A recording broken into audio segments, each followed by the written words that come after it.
এই পাঠাগারটি আজকে উদ্বোধন হবে। এই উদ্বোধনী অনুষ্ঠানে সম্মানিত প্রধান অতিথি হিসেবে আমাদের মাঝে উপস্থিত রয়েছেন কচুয়া সরকারি কলেজের সদ্য রিটায়ারপ্রাপ্ত আমাদের সকলের সদ্য রিটায়ারপ্রাপ্ত প্রিন্সিপাল জনাব হযরত মাওলানা অধ্যক্ষ জাকিরুল্লাহ সাদুলী সাহেব। উপস্থিত রয়েছেন নিশ্চিন্তপুর ডিএস কামিল মাদ্রাসার সম্মানিত অধ্যক্ষ জনাব হযরত মাওলানা ফখরুদ্দিন সাহেব।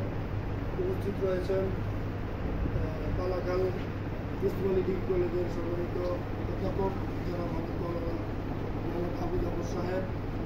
উপস্থিত রয়েছেন জনাব হযরত মাওলানা আবুল হাসান সাহেব, নিশ্চিন্তপুর গ্রামের কৃতি সন্তান। উপস্থিত রয়েছেন আমাদের মাঝে নিশ্চিন্তপুর কামিল মাদ্রাসার সম্মানিত সহকারী অধ্যাপক